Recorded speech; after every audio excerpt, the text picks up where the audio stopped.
গণঅভ্যুত্থান পরবর্তী অন্তর্বর্তী সরকারের প্রতি আস্থা আছে সাধারণ মানুষের। ফলে অর্থনীতি পুনরুদ্ধারে নাগরিকদের আত্মবিশ্বাসকে কাজে লাগাতে হবে সরকারকে। সেই লক্ষ্যে দ্রুত ফিরিয়ে আনতে হবে পাচার হওয়া অর্থ। ব্যাংকিং খাতে দৃশ্যমান সংস্কার করতে হবে টেকসই। পাশাপাশি প্রকল্প গ্রহণ ও ঋণ পরিশোধ সংক্রান্ত পরিকল্পনা সাজাতে হবে নতুন করে। ভঙ্গুর অর্থনীতির নতুন নির্মাণে বিশেষজ্ঞ মতামত নিয়ে মুরসালিন হক জুনায়েদের রিপোর্টে থাকছে বিস্তারিত। বিপ্লব পরবর্তী দেশ সংস্কারের শুরুতেই চ্যালেঞ্জ ভঙ্গুর অর্থনীতির পুনরুদ্ধার।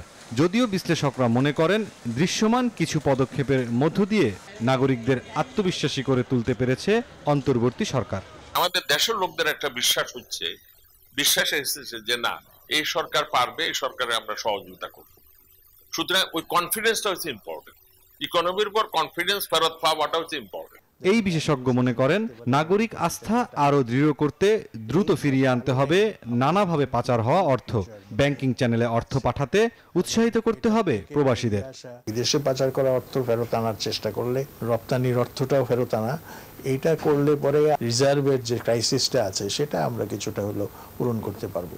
এর পাশাপাশি প্রবাসী কর্মী বিদেশে কাজ করেন, তারা যদি ব্যাংকিং চ্যানেলে টাকাটা পাঠান তাহলে কিন্তু সমস্যা খুব একটা থাকে না। দীর্ঘ সময় ধরে মূল্যস্ফীতির চাপে আছে দেশের মানুষ। এ অবস্থায় রাজস্ব ও মুদ্রানীতি নিয়ে নতুন করে ভাবার পরামর্শও দিচ্ছেন বাজার বিশেষজ্ঞরা।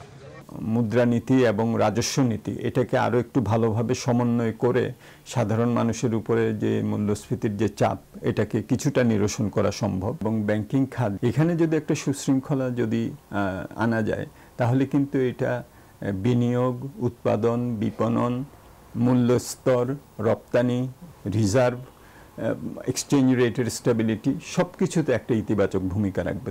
ব্যয় বিবেচনায় বিগত 15 বছরে নেয়া বিভিন্ন প্রকল্প নিয়ে আছে ব্যাপক সমালোচনা। এই সময়ে বেড়েছে মাথাপিছু ঋণের পরিমাণও। বিশ্লেষকরা বলছেন চলমান বিভিন্ন প্রকল্প ও ঋণ পরিশোধের ব্যাপারে নতুন করে সাজাতে হবে পরিকল্পনা।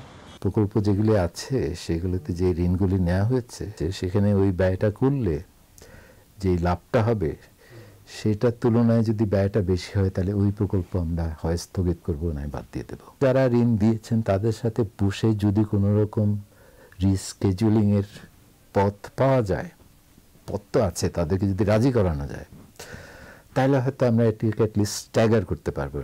সামগ্রিক অর্থনীতি পুনর্গঠনে কৃচ্ছ্রতা সাধনের পাশাপাশি অবহেলিত ক্ষুদ্র ও মাঝারি শিল্প নিয়ে কাজ করার তাগিদ দিয়েছেন বিশেষজ্ঞরা। মুরসালিন হক জুনায়েদ, নিউজ 24, ঢাকা।